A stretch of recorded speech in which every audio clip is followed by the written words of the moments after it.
러시아 서부 깊숙한 시골, 자작나무 숲과 감자가 주식인 작은 마을. 부모님은 평생 그곳에서 살았다. 아버지 세르게이는 나무를 다루는 일을 했고, 어머니 나탈리아는 가축과 텃밭을 돌보았다.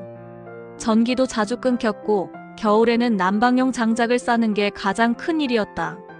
마을 사람들에게 외국이란 텔레비전 속의 이야기였다. 뉴스에서 비추는 한국은 늘 불안정한 나라, 전쟁 위기와 시위가 끊이지 않는 곳이었다. 저녁이면 러시아 국영 방송에서 한국 관련 뉴스가 흘러나왔다. 미국의 꼭두각시, 북한과 전쟁 직전의 위기, 거리마다 소란과 혼란. 아버지는 턱수염을 만지며 단정하듯 말했다. 저런 곳은 오래 못 버틴다. 우리 러시아처럼 큰 땅도 없고 전쟁 터지면 금세 무너질 나라지. 어머니도 걱정스레 덧붙였다. 안나가 왜 그런 나라에 가서 살겠다고 했는지 아직도 이해가 안 돼. 딸 안나는 몇 해 전 대학을 졸업한 뒤 한국으로 향했다.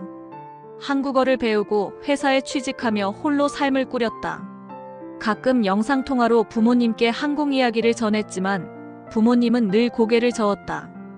내가 고생하면서도 억지로 괜찮다고 말하는 거 아니냐? 그 나라가 후진국이라는 걸 너도 언젠가 알게 될 거다. 안나는 어느 날 결심한 듯 말했다. 엄마, 아빠, 이제 직접 와서 보세요. 한국이 어떤 나라인지, 제 삶이 어떤지. 뉴스만 보고 판단하지 마시고요. 부모님은 처음엔 단호히 거절했다. 거기 가서 전쟁이라도 나면 어떡하니? 우린 평생 시골 밖을 벗어난 적도 없는데. 하지만 결국 딸을 향한 그리움이 두려움을 눌렀다. 아버지는 씁쓸하게 웃으며 말했다. 그래, 직접 가서 두 눈으로 확인하마. 한국이 얼마나 위험하고 낙후된 나라인지. 어머니는 조심스레 덧붙였다. 그리고 혹시라도 내가 정말 행복하다면 그걸 눈으로 보고 싶다. 부모님은 생애 처음으로 여권을 만들고 비행기 표를 끊었다. 마을 사람들은 놀라며 물었다. 세르게이, 왜 하필 한국이야? 아버지는 대답했다. 우리 딸이 그곳에 있으니 어쩔 수 없지. 다녀와서 진실을 말해주겠다. 한국은 결국 후진국이라고. 짐을 싸는 밤, 어머니는 속삭였다. 그래도 혹시 모르지 세상은 우리가 아는 것보다 넓을지도. 인천행 비행기에 몸을 실은 부모님은 잠을 이루지 못했다. 아버지는 창밖을 보며 중얼거렸다. 이제 곧 한국 땅을 밟는구나. 과연 내가 말한 것처럼 발전된 나라인지 두고 보자. 어머니는 손을 꼭 잡으며 떨리는 목소리로 말했다. 난 그냥 내가 무사히 지내는 것만 확인하면 돼. 그리하여 부모님은 불신과 두려움, 그리고 은근한 호기심을 안고 한국으로 향했다. 그들의 마음속에는 여전히 한국은 후진국이라는 선입견이 자리 잡고 있었지만 곧 그 생각은 하나하나 무너져 내릴 준비를 하고 있었다. 비행기 도어가 열리자 공기가 달랐다. 젖은 금속 냄새 대신 간 내린 커피 향과 과일 비슷한 달큰함이 섞여 들어왔다. 유리와 철골이 교차하는 긴 복도에 발을 딛는 순간 아버지는 반사적으로 걸음을 늦췄다. 이게 공항이라고? 무빙워크가 조용히 미끄러지고 천장 배풀 사이로 선형 조명이 길게 이어졌다. 벽면 스크린에는 다국어 안내가 매끈하게 흘렀다. 어머니는 캐리어 손잡이를 꼭 쥔 채 입술 사이로 작은 감탄사를 흘렸다. 세상에 우리 마을 도서관보다 조용해. 입국 심사대 앞 줄이 대각선으로 정갈하게 꺾여 있었다. 가끔 아이 울음이 퍼졌다 사라졌고 안내방송은 지나치게 친절하지도 차갑지도 않은 목소리였다. 심사관은 여권을 확인하고 웰컴이라고 또렷이 말했다. 아버지는 익숙한 권위의 기침을 기다렸지만 없었다. 그의 입꼬리가 아주 조금 풀렸다. 수화물 벨트 위로 우리의 가방이 나올 때 뒤쪽에서 누가 이름을 불렀다. 엄마, 아빠, 안나였다. 어머니는 갑자기 19살 소녀처럼 달려가 딸을 안았다. 아버지는 한 발자국 느리게 다가가 두 사람을 감싼 뒤 어색하게 코를 훌쩍였다. 그가 입을 열었다. 생각보단 괜찮군. 공항은? 안나는 웃었다. 이건 시작이에요. 공항철도 플랫폼. 바닥은 연필로 그은 선처럼 반짝였고 스크린도어 너머로 전동차가 미끄러졌다. 개찰구에 카드를 삑 하고 찍는 소리들이 리듬을 만들었다. 표는? 이 카드가 표예요. 환승도 되고요. 지하에서 인터넷이 된다고? 네. 영상 통화까지요. 좌석에 앉자마자 안나는 휴대폰 화면을 돌려 러시아 이모와 연결했다. 어머니의 입술이 떠들썩이 떨렸다. 안냐? 정말 보이네. 실시간이야? 지하 터널 사이사이 끊김은 거의 없었다. 전광판에는 다음 역 환승선, 반대편 열차 도착 시각이 동시에 올랐다. 아버지는 무심한 척 창밖 터널벽을 보다가 조용히 물었다. 이걸 유지하려면 돈이 많이 들겠지? 그렇겠죠. 그런데도 돌아간다는 건 사람들한테 가치가 있다는 뜻이겠구나. 지상으로 올라오자 버스 창 밖에 고속도로가 펼쳐졌다. 차들은 소리를 줄인 채 일정 간격을 유지했고 표지판 글꼴은 이상하리만큼 읽기 편했다. 비상차로는 비어있고 인터체인지 램프엔 교통 흐름을 읽는 카메라가 조용히 눈을 깜빡였다. 혼잡할 법한데. 러시아도 한밤엔 달려요. 달리는 것과 정리돼 달리는 건 다르지. 아버지는 낮게 중얼거리고 팔걸이 아래로 손을 모았다. 겉으로는 무덤덤했지만 그는 방금 정리된 속도라는 새로운 개념을 배웠다. 우리 집 도어락이 띠링하고 열리자 어머니가 먼저 들어섰다. 양말 끝으로 바닥을 톡톡. 따뜻해. 그는 신발을 벗어 맨발로 거실을 걸었고 손바닥으로 바닥을 쓰다듬었다. 바닥이 난로네.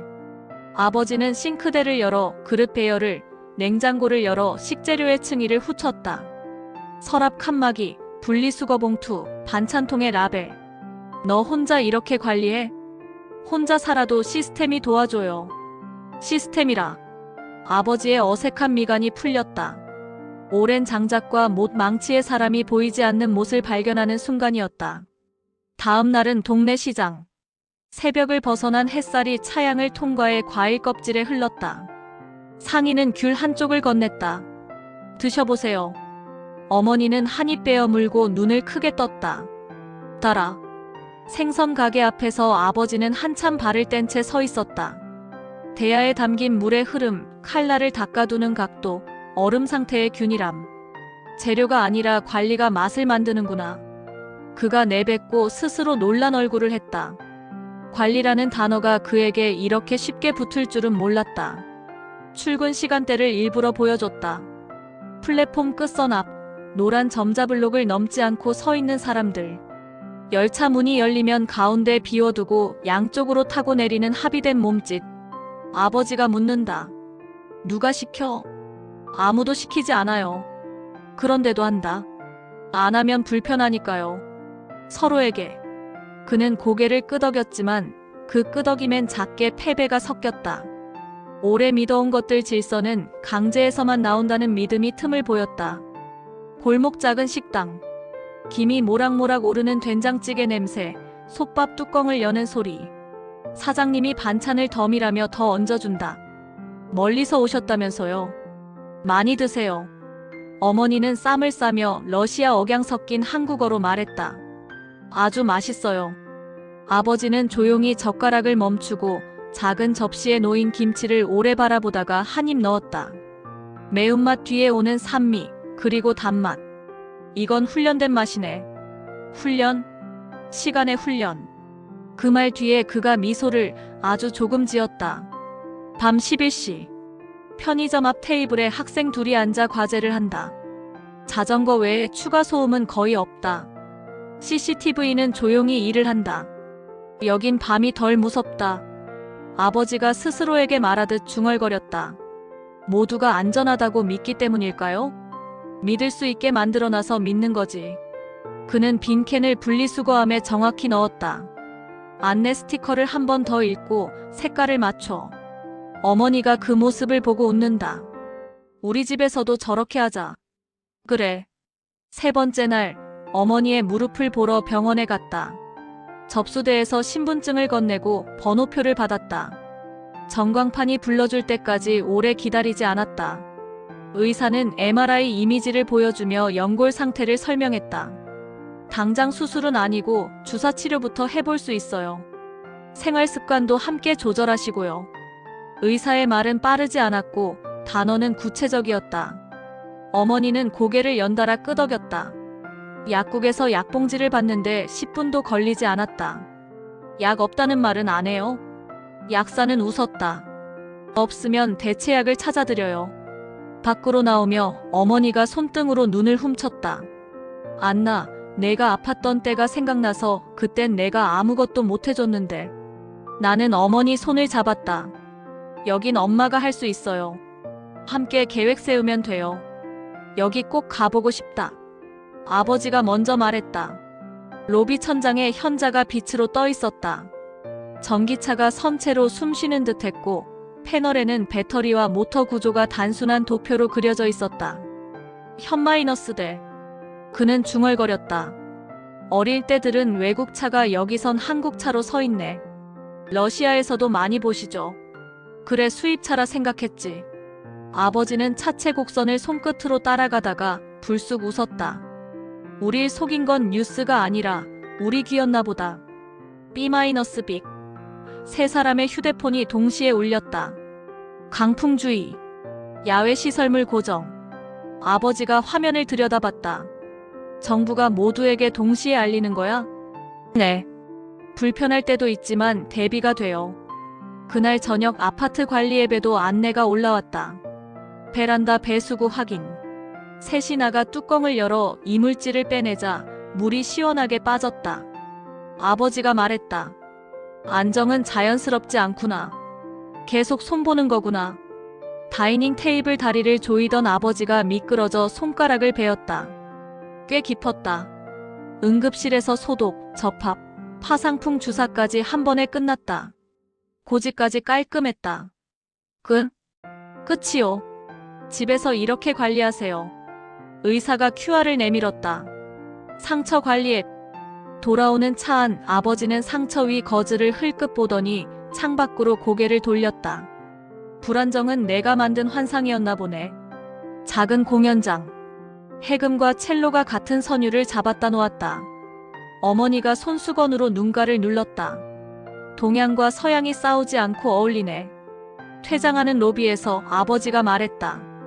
우리가 텔레비전으로 본 한국은 늘 시끄러웠는데 너랑 걸은 한국은 조용하구나. 시끄러울 때도 있죠. 그게 다 민주주의예요. 아버지가 고개를 끄덕였다. 시끄러움과 질서가 공존할 수 있다는 건 처음 깨닫는군. 한강 둔치. 드문드문 텐트 아래라면 냄새가 돌고 강바람이 밤을 식혔다. 러닝화 밑창이 잔도를 밟는 소리가 일정한 박자를 낸다. 아버지는 벤치에 앉아 강물 위로 시선을 던졌다. 이 정도면 불안정하다고 말하면 안 되겠구나. 아빠, 처음부터 이렇게 말해주셨으면 좋았을 텐데요. 그는 머쓱하게 웃었다. 사람이란 게 자기 바깥을 보기 전엔 항상 제일을 아는 척하지. 어머니가 내 어깨에 머리를 기대며 속삭였다. 우린 내일이 두렵지 않아졌어. 부모님의 마음속에 자리 잡았던 후진국 한국이라는 단정은 공항에서, 지하철에서, 시장과 병원, 강병과 응급실에서 여러 번, 여러 각도에서 금이 갔다. 하지만 진짜 전복은 아직 남아있었다. 다음은 그들의 내면이 완전히 뒤집히는 전절정과 반전, 한국에서 함께 겪는 더 큰 사건, 그리고 러시아로 돌아가서도 바뀌지 않을 새로운 확신의 장면들이다. 어머니 나탈리아는 무릎 통증이 오래된 터였다. 러시아 시골 병원에서는 늘 약이 없다, 기다려라라는 말뿐이었다. 이번엔 딸 안나가 예약해둔 서울 병원을 찾았다. 접수대에서 번호표를 받자 화면에 순서가 깔끔히 표시되었다. 의사는 무릎 X-레이를 보여주며 차근차근 설명했다. 지금은 수술이 필요하지 않습니다. 주사치료와 재활로 관리가 가능합니다. 진료 후 약국에서 약봉지를 받자 어머니는 울컥했다. 약이 이렇게 바로 나온다고? 없다는 말이 없네. 그는 눈물을 훔쳤다. 딸이 아플 땐 약 하나 못 구했는데 여긴 이렇게. 아버지는 묵묵히 지켜보다가 낮게 중얼거렸다. 이게 우리가 후진국이라 부르던 나라란 말인가? 다음 날 딸이 부모님께 스마트폰을 건넸다. 지도 앱을 켜자 현재 위치와 길 안내가 정확히 표시되었다. 아버지가 놀란 눈으로 화면을 들여다봤다. 이 조그만 기계가 우리가 어디 있는지 안다고. 심지어 길까지 알려준다고. 어머니는 러시아의 친척과 영상통화를 연결하자 울음을 터뜨렸다. 얼굴이 바로 보인다니. 실시간으로. 아버지는 한참 동안 아무 말이 없었다. 결국 한숨 섞인 웃음을 지었다. 이런 기술이 가능한 나라를 우리가 후진국이라 부른 거였군. 며칠 뒤 안나는 부모님을 현대자동차 전시장으로 데려갔다. 유리병 너머 반짝이는 차들을 보자 아버지는 걸음을 멈췄다. 현대? 내가 어릴 때 듣던 외국 차 이름 아닌가? 안나는 미소 지었다. 아빠, 현대는 한국 차예요. 세계에서 인정받는 브랜드죠. 아버지의 입술이 굳었다. 뭐라고? 한국에서 차를 만든다고? 세계 시장에서 판다고? 그는 차체를 쓰다듬으며 중얼거렸다. 우린 평생 속아왔구나. 남조선은 미제의 식민지라더니. 지하철 환승 통로에서 수많은 사람이 바삐 움직이지만 충돌도 고성도 없었다. 신호등 앞에서 차들이 스스로 멈추는 모습에 아버지는 놀라 고개를 저었다. 누가 지시하지도 않았는데 다 지키네. 밤 11시 한강 둔치에서 가족 단위로 산책하는 사람들을 보며 어머니가 속삭였다. 러시아에선 이 시간에 여자 혼자 걷는 건 상상도 못해. 아버지가 깊은 한숨을 내쉬었다. 이 나라가 불안정하다는 건 우리 편견이었구나. 시장 골목에서 어머니가 발을 헛디뎌 넘어졌다. 순식간에 사람들이 달려와 괜찮으세요? 하며 손을 내밀었다. 약국 주인도 친절히 파스를 내주며 사용법을 설명했다. 어머니는 눈시울이 붉어져 말했다. 뉴스에선 늘 한국이 위험하다 했는데 여긴 사람들이 이렇게 따뜻해. 안나는 부모님을 한강공원에 데리고 갔다. 밤 10시가 넘었지만 자전거를 타는 아이들, 강가에서 돗자리 펴고 웃는 가족들이 가득했다. 아버지는 하늘을 올려다봤다. 우린 한국을 후진국이라 믿었지. 하지만 내가 틀렸다. 이 나라는 우리가 모르는 방식으로 훨씬 앞서 있구나. 어머니는 딸의 손을 잡았다. 이제 알겠다. 내가 왜 여기 남으려 했는지. 부모님의 마음속에 오랫동안 자리 잡았던 편견은 병원에서, 지하철에서, 시장에서, 그리고 현대자동차 전시장에서 산산조각이 났다. 한국은 후진국이 아니라 오히려 미래를 향해 달리는 나라라는 사실이 그들의 가슴 깊이 새겨졌다. 머무른 지 한 달째 되던 날, 부모님은 딸과 함께 아파트 거실에 앉아 있었다. 창밖으로 서울의 불빛이 강물 위로 흘렀다. 아버지 세르게이는 오랜 침묵 끝에 무겁게 입을 열었다. 안나야, 우리가 내 선택을 이해하지 못했구나. 우린 한국을 후진국이라 믿었고 내가 왜 이곳에 있으려 하는지 의심했지. 하지만 직접 와서 보니 우리가 얼마나 무지했는지 알았다. 어머니 나탈리아는 눈물을 글썽이며 고개를 끄덕였다. 딸아, 미안하다. 너를 붙잡고 원망했는데 사실은 두려웠던 거야. 내가 멀리 있는 게 아니라 낯선 세상에 있다는 게 무서웠던 거야. 그날 저녁 안나는 부모님을 위해 정성껏 한식을 차렸다. 김치찌개가 보글보글 끓고 불고기 향이 방 안을 가득 채웠다. 따뜻한 흰쌀밥을 그릇에 담아 내밀자 아버지가 젓가락을 든 채 한참을 멈춰 섰다. 이런 밥상을 매일 먹는 거냐? 네. 한국에선 이게 일상이에요. 아버지는 밥 한 숟가락을 삼키며 고개를 떨구었다. 우린 너를 가난한 나라에 보냈다고 생각했는데 오히려 풍요 속에 살고 있었구나. 어머니는 딸의 손을 꼭 잡았다. 이제는 마음 놓고 돌아갈 수 있겠다. 내가 여기에 잘 정착했으니. 부모님은 마지막 날 서울 도심을 다시 걸었다. 강 위에 비친 야경, 카페에서 웃음소리 나누는 젊은이들, 안전하게 뛰노는 아이들. 아버지는 깊은 숨을 내쉬며 말했다. 한국은 결코 후진국이 아니야. 우리가 본받아야 할 나라다. 그리고 내가 이 나라의 일원이 된 게 자랑스럽다. 어머니도 덧붙였다. 돌아가면 사람들에게 얘기해야겠다. 한국은 우리가 생각했던 나라가 아니라고. 오히려 희망이 가득한 곳이라고. 귀국하는 날 인천공항 출국장 앞. 어머니는 딸을 끌어안고 눈물 속에 속삭였다. 내가 여기서 행복하다면 그게 우리 행복이다. 우린 이제 더 이상 널 붙잡지 않겠다. 아버지는 딸의 어깨를 두드리며 목이 메인 채 말했다. 잘 살아라, 안나. 내가 선택한 길을 우리가 존중한다. 그리고 한국이라는 나라를 존중하게 되었다. 비행기 창가에 앉아 아버지는 서울의 불빛을 다시 바라봤다. 마치 강물 위로 흘러내리는 별빛 같았다. 그는 마음속으로 다짐했다. 내가 돌아가면 사람들에게 말하리라. 한국은 후진국이 아니다. 이 나라는 우리의 상상보다 훨씬 강하고 따뜻한 곳이다. 그리고 내 딸은 그 한가운데서 자랑스럽게 살아가고 있다. 어머니는 눈을 감으며 조용히 기도했다. 부디 우리 딸이 이 땅에서 오래도록 행복하길. 러시아 부모님은 한국 방문을 통해 완전히 변했다. 그들은 한국을 후진국이라 믿었던 과거의 선입견을 부끄러워했고 눈부신 발전과 안전, 그리고 따뜻한 사람들의 마음을 직접 체험하며 새로운 확신을 얻었다. 그리고 무엇보다 큰 반전은 딸을 걱정하며 반대하던 부모님이 이제는 딸의 선택을 존중하고 한국에서의 삶을 진심으로 축복하게 되었다는 것이었다.